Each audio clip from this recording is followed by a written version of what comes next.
138 Student Living is seeking to raise, that's 3.2 billion. The initial offer, not initial, because I want to confuse it with IPO.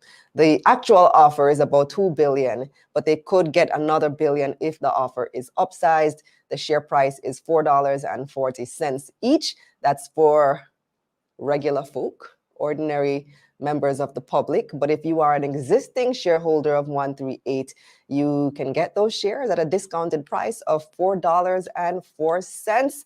So that there's a special rate for existing shareholders. And we want to find out if this investment is right for you. Joining me now are CEO of 138 Student Living Jamaica, Cranston Ewan, and investment banking manager at GK Capital Management, Damien Creary. Hi, Cranston. Hi, Damien. Hi, good night, Khalila. Great to have you. Exciting offer.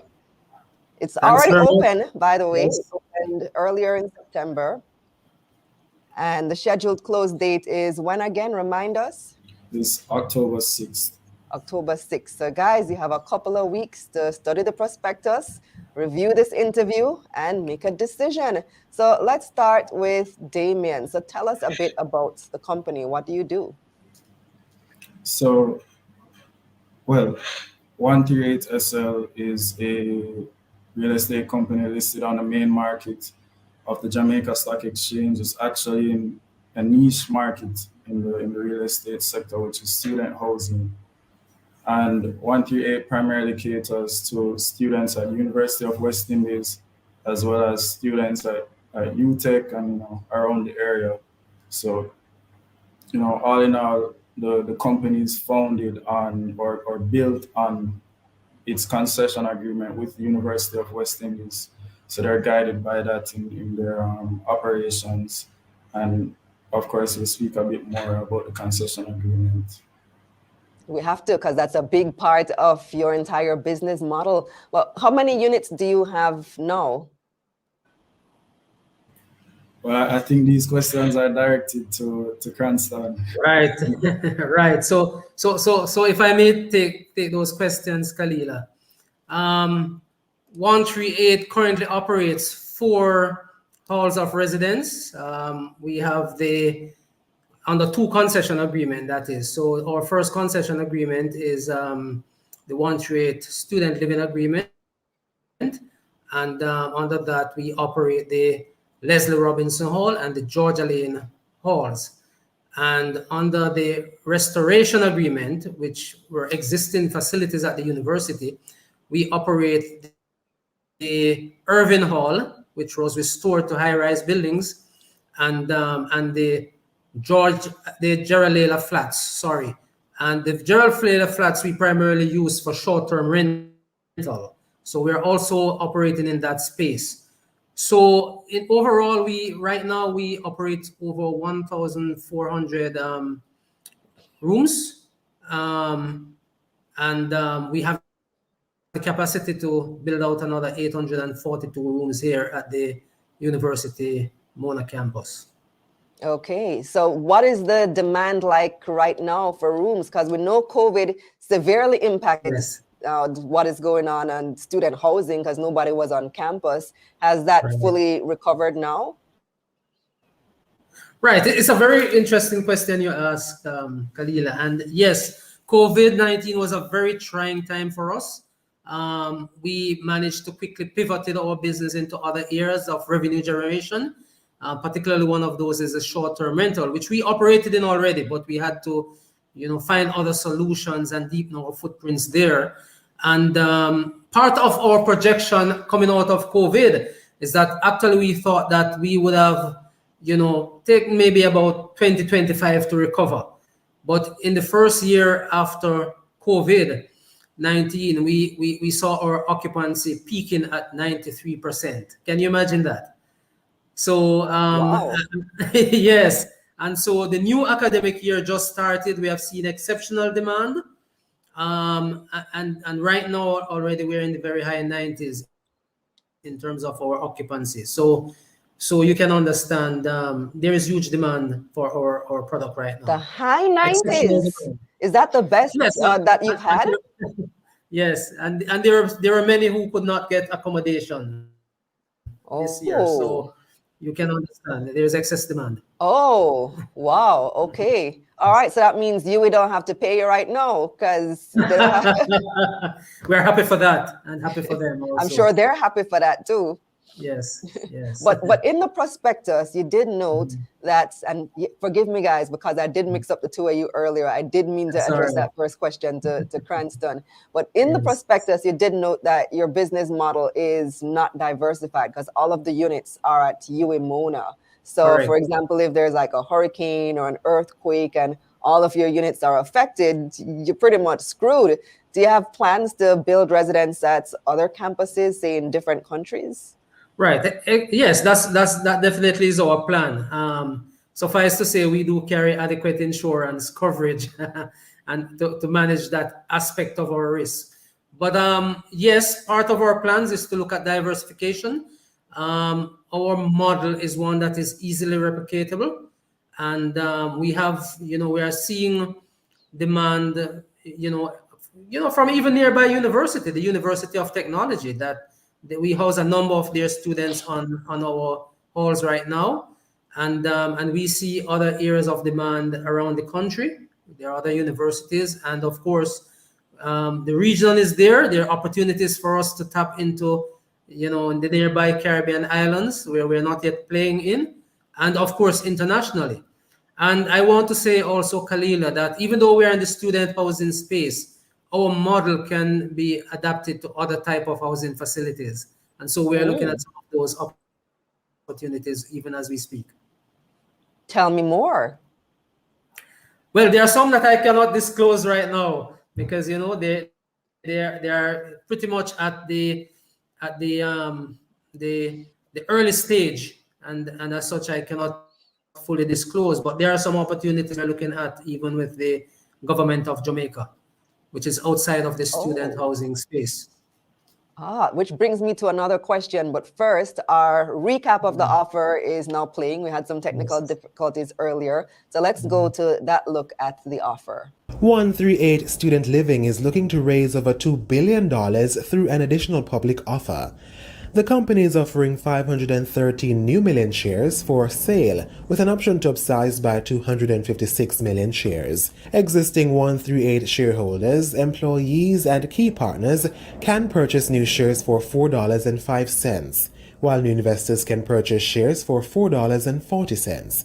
The minimum amount of shares you can purchase is 1,000, followed by increments of 100. The offer opened on September 8 and is scheduled to close on October 6. GK Capital is the lead broker. Okay, did it freeze? I'm not sure if it froze or if that was my internet giving trouble, but hopefully you were able to see some more about the offer. So coming back to you, Cranston, just confirm that you're hearing me? Okay, good. I'm hearing you, Kalila, of course. Internet is not. Did it freeze for you just now? No, it didn't. Oh, okay. So something's going on with my internet. All right. So you did mention, or we have been talking about the concession agreement, which I almost want to say 138 is famous for. When I think of 138, that's one of the things that comes to mind. Like, it's a business model that basically you can't lose. You have a minimum 30-year deal with UWI that guarantees you 90% occupancy, and that basically saved you during COVID. But because that's such an essential part of your business model, how ironclad is that deal? Like, has there been any attempt by UWI to renegotiate, especially given what happened during COVID? Right. So there has been no renegotiations based on COVID, at least not at this point in time. Remember, Kalila, now we operate two different concession agreements. One that covers the Georgia Lane Hall and the Leslie Robinson Hall, and another that covers the Irving Hall and the Geraldine Flats. Now, what I will say to you is that we did have a heads of agreement earlier last year with the university, where the concession agreement that governs the Irving Hall and the Leslie Robinson, and in particularly the Irving Hall, we had an amendment on the agreed return on investment, where prior to that it was at 15% and we renegotiated to 9%. And there are some negotiations that we engage the university in, and we consider on our side a win, and on the university side a win, and for all stakeholders. So yes, but outside of that, I would think that we have a very sound concession agreement. It's a bedrock on which investors invested in the business, and it's one that we hold very dearly. Yes. I noticed too that you ventured out into short-term rentals as well. So we Yes. know you primarily for student housing, but you're now doing some Airbnbs. How many of the units are reserved for that? Right. So Kalila, we actually don't really do Airbnbs. We consider our short-term rental, a lot of which is aligned to groups.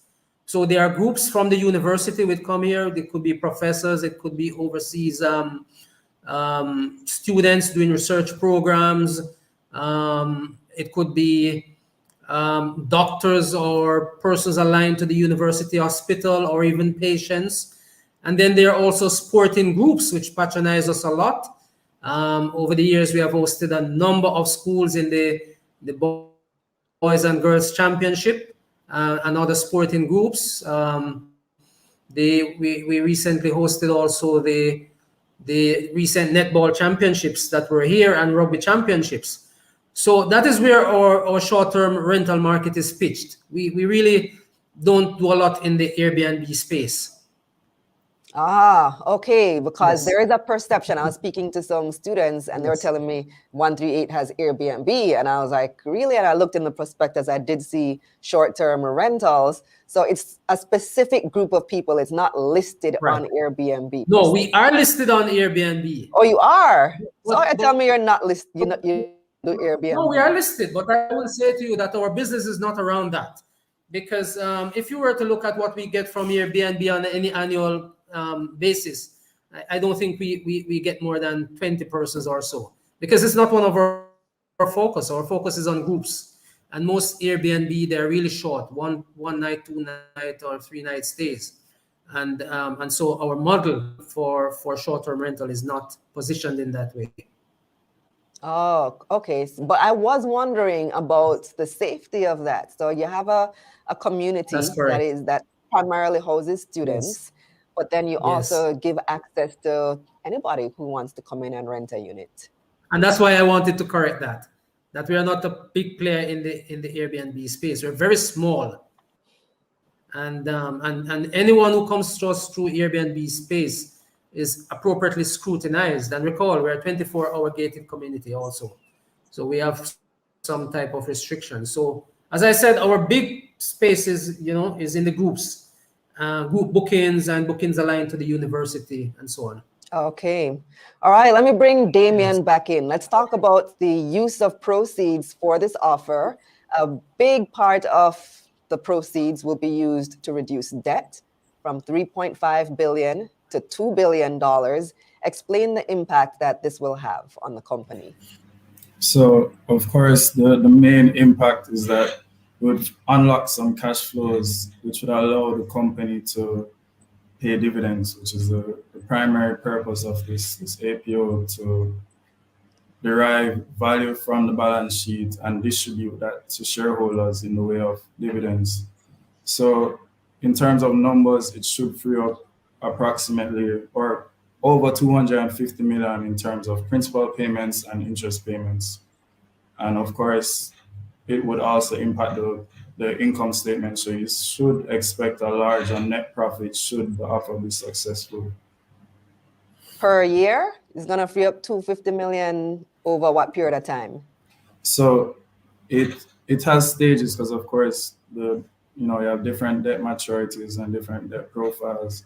But for the 2024 financial year, that 250 million figure is actually accurate. So slightly above that 250 million in terms of the minimum raise.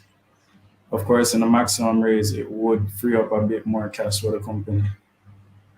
There are a lot of people, every time I do these interviews and we look at these prospectuses and you see use of proceeds, pay off debt, I get people in the comments who are skeptical about raising funds to pay off debt. So why do an APO to pay debt? Because you have people who think that APO shouldn't be used for that, IPO shouldn't be used for that. You should use it to invest in the company. Kalila, Yeah, let me take that one go maybe. If I may take that one. Kalila, 138, and I just want to put it in perspective. 138, when all these towers were built, was built with a lot of debt. And so on our books right now, we have in excess of $4 billion worth of debt. And so what happens is that a significant portion of our cash flows goes towards servicing debt and paying interest payments. What we are trying to do here is to deleverage the company, and to say to our shareholders and our prospective shareholders that come on us with this journey, or continue on us with this journey. Part of our intention is to return a significant portion of the earnings from this company in the form of dividends to our shareholders. And we would have signaled that also, because in February of this year, we had our first dividend. In February, we had our first dividend payments to our shareholders. And so what we're saying is that being tied to the banks in a high interest rate regime, as it were, and luckily for us, during the COVID period of time, we renegotiated some of our debts with our bankers, and so we were able to move from what was primarily a variable rate interest payments to fixed rate interest payments. So our average interest right now on the debts is somewhere like about 8.5%, which is below the market. So we benefit a lot of that. But looking at the company over the long term and where we want to grow, freeing up ourselves from some of these debt will also enable us to grow the company to the heights where we have it, and to make use of the opportunities that we see right now in front of us. So it's kind of twofold. It's deleveraging the company and being able to, pay dividends to our shareholders, and then to look for growth opportunities, to maximize on the growth opportunities that currently exist. So this brings me to a question from one of our viewers, Shelly-Ann Parkinson. Shelly-Ann says there was IPO money plus other borrowed money plus no dividends. I don't see what they did with all that money. They paid one dividend in 2023 because they knew an APO was coming. Can you respond to that, Cranston? Right. It's a very good comment and observation, Shelly-Ann. 138 is still a very young company in a growth phase. We're just about 8 years old. A lot of the debt that we raised, as a matter of fact, all the debt that we raised went into the construction phase of the business.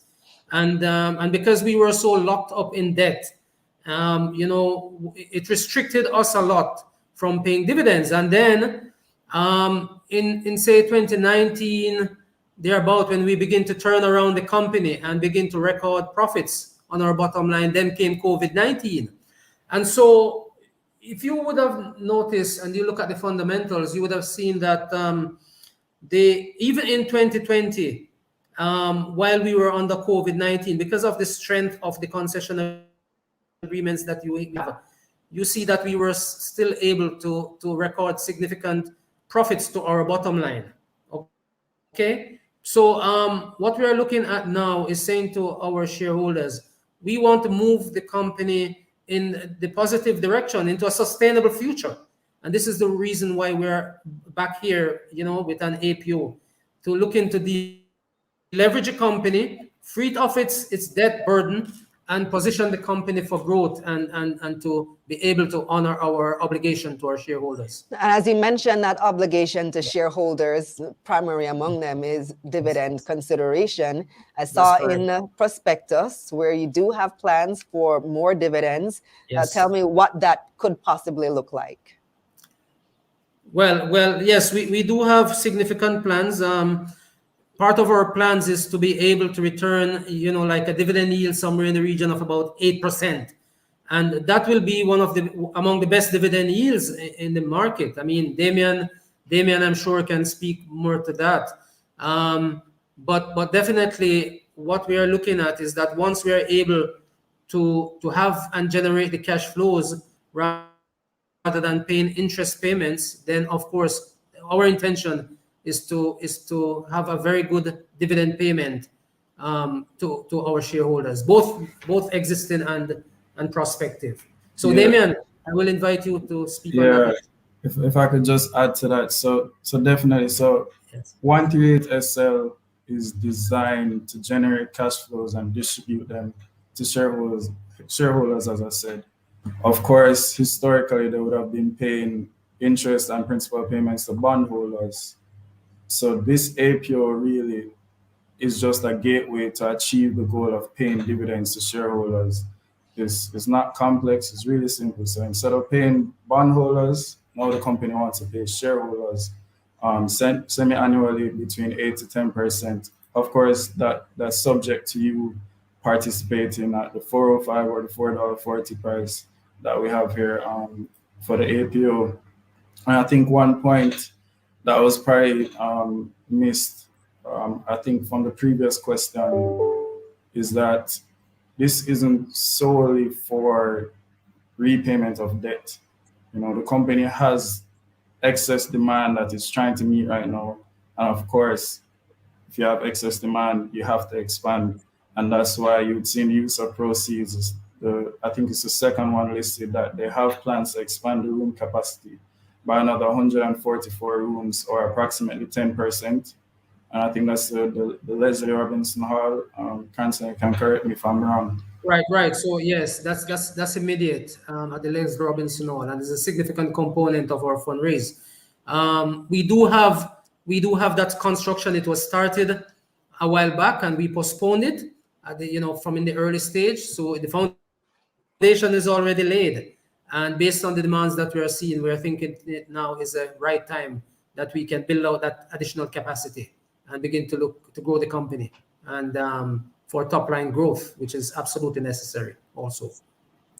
Okay, I don't know what's going on with my camera, why it keeps falling for some reason. I'm going to get up and tighten it in a second. So Yes. just before we move on from that dividend point, because I do want to talk more about these other investment opportunities, we have a question from Sean, who says 8% dividend yield based on what price? Damien, can you take that one? Yeah, I can. So, of course, there are different metrics because there's a minimum raise and there's a maximum raise. So that 8% would be a combination of the minimum raise and the $4.40 price. And then the 10% would obviously be the other side of the band, which would be the maximum raise and the 405 price. So existing shareholders, 138SL employees, strategic partners, of course, they would benefit from that 405. But of course, the offer is designed to welcome new shareholders at the $4.40 price. Now, Kish wants to know, is 138SL not a REIT that should pay out almost 90% of earnings? It's a very good question that Kish is asking, and the answer to that is simply, to some extent, yes, because our dividend policy suggests that we should be paying 90% of our earnings, and of course, this is something that we intend to achieve over a period of time. So yes, Kish, you are absolutely correct. But at the same time, Kish, there are no true REITs in Jamaica. We don't have any law that mandates REITs to pay any dividends at all. So REITs are a creature of the United States. We've kind of borrowed the model, but there's no law like there is in the US to say that this has to be the case for a REIT. All right, coming to the use of proceeds, the other use of proceeds. So we have the 1.5 billion for paying down debt. And then we have over 500 million that will be used for other investment opportunities. Tell me about those opportunities. So you mentioned that there is excess demand for housing. So $500 million is a lot of money.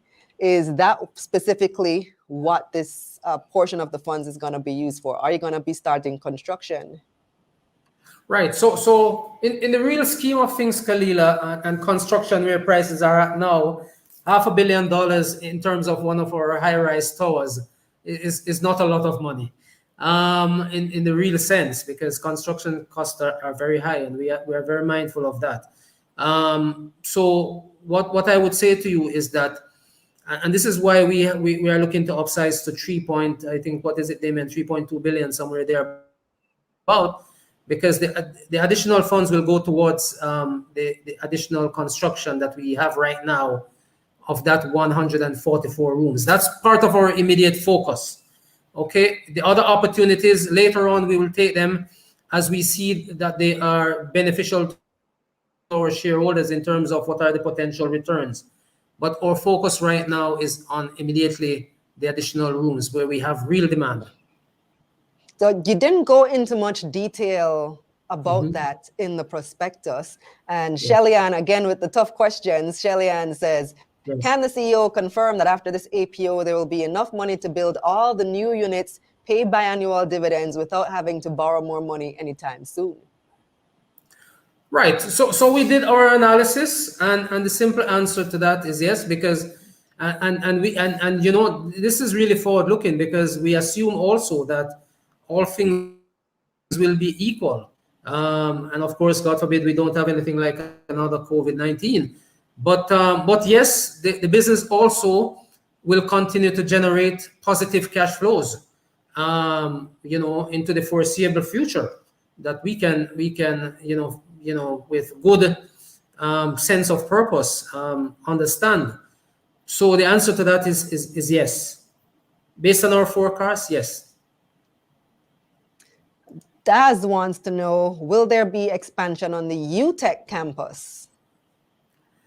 Well,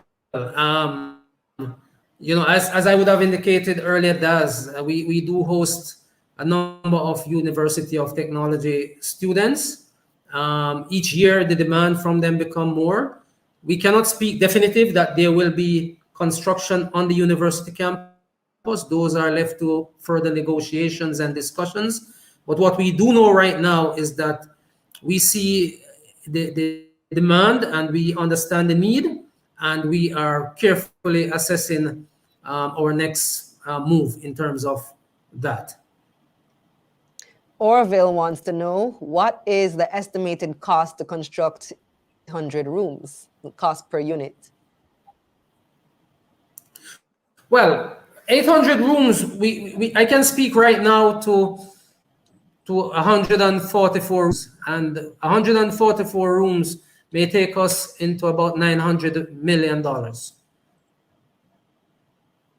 Okay, straightforward answer. I like that.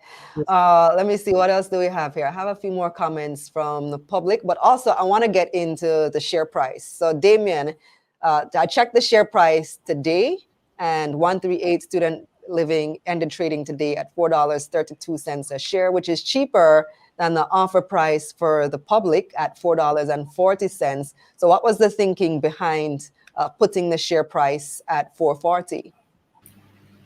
Well, of course, when we had set that price, the market was above that. But nonetheless, our thinking still remains relevant, in that at $4.40, you're able to access 530 million shares, or you can apply for up to 530 million shares. However, on the market, I know that you would have seen that the volumes are quite low, and most persons probably wouldn't be able to get the volumes that they're seeking.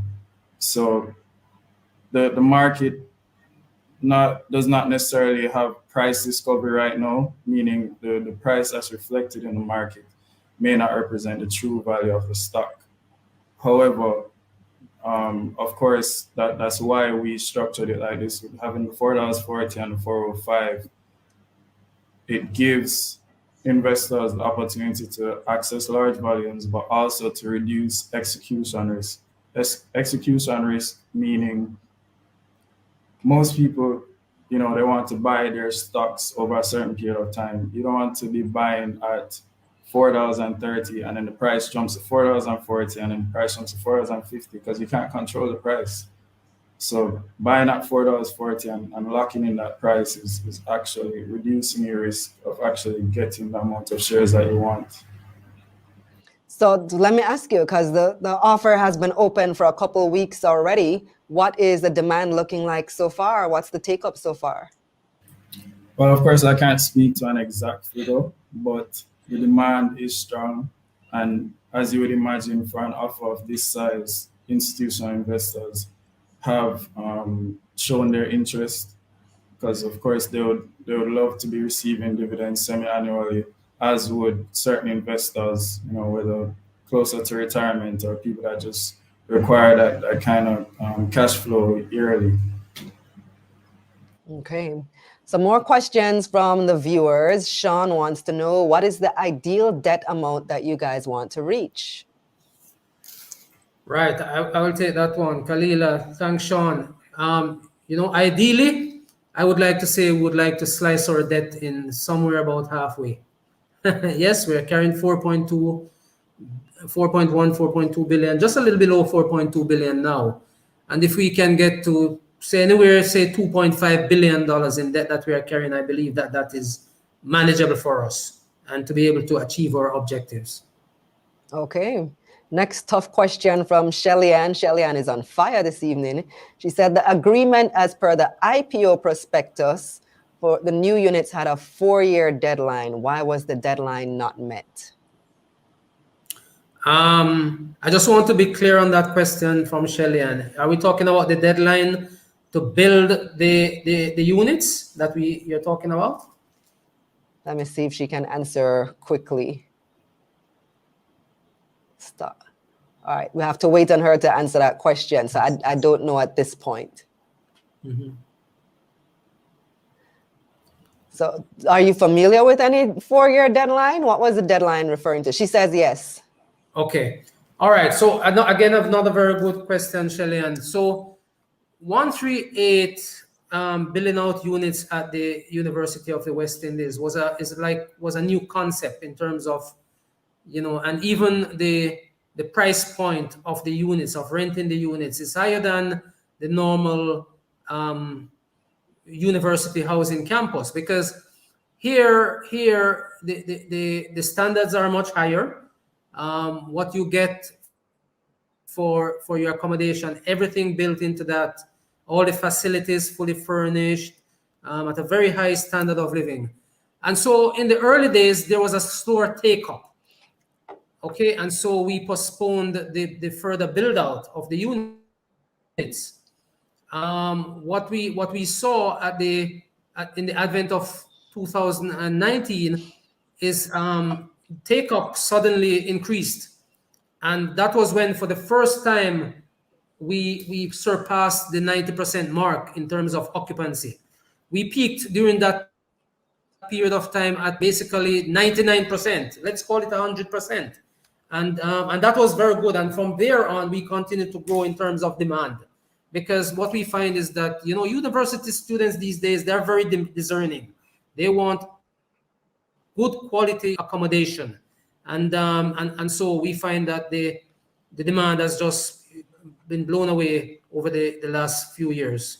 And then you had COVID, and then coming back out of COVID, as I would have indicated, we immediately returned to an above 90% occupancy, which even us here at 138, we were not expecting to return to a 90% occupancy so quickly. So, it's part of the cycle of the business that you put a new business out there. It takes some time to take traction, and now we are in a phase of growth and sustainability.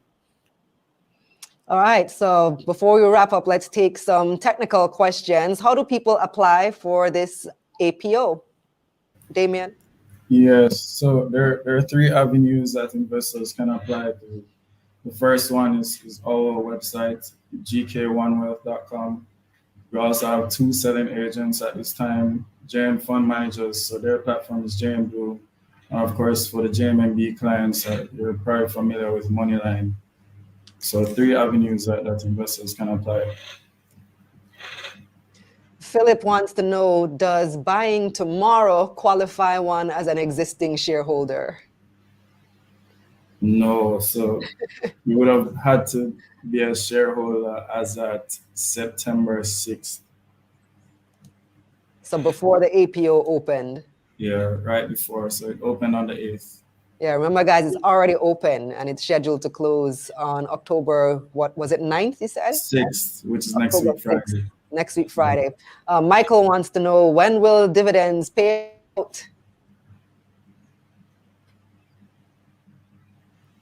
Any idea? Well, that's a good question. If I may take that, of course, for dividends is something that normally we look at the board level. While I do not want to preempt what my board will decide, I am anticipating and suspecting that we paid a dividend in February of this year, and it is likely to see, that the next trend could be next February. But I say that with the fact that these are discussions that happens in the boardroom. And of Okay. course, shareholders will be appropriately advised. All right. And finally, I did notice that there are no financial projections in the prospectus. So what can we expect from 138 in the next 1 to 5 years? Well, what we can expect, and I mean, I will say this on the basis that we have this successful raise and our investors, the shareholders, continue to support the business, for which we are very thankful of. But we do anticipate that we will see some growth in our top line revenue. And one of the things is that, Kalila, is that we have been astutely managing this business in a very tight fiscal way, because we recognize that this type of business, you have to have good, you have to be very efficient.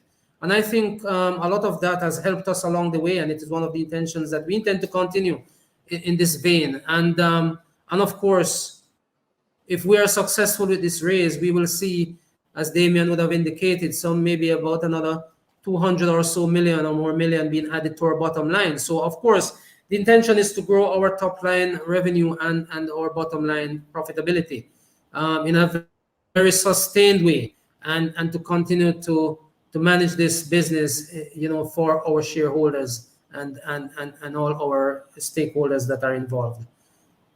And All right. Can I just add a disclaimer? So the dividends I would have mentioned, or the forecasted dividend yields, 8 to 10%. Of course, that was based on the company's forecast, but you guys can always do your own math. You can be guided by the prospectus in terms of the expected interest savings or interest cost savings, and just work your way down to the net profit, and then calculate it from there on and forecast. So I'm seeing in the comments that there is some contradicting info. Some other interview was done and there was something else said, but I'm not getting the details as to what was said. I think it refers to I think it was Philip's question about, let me see if I can find it back. Philip's question was about, if you buy tomorrow, if you'll be an existing shareholder. And apparently something else was said in a different interview regarding that. I'm not aware of that, but Philip, you can reach out to Right. me.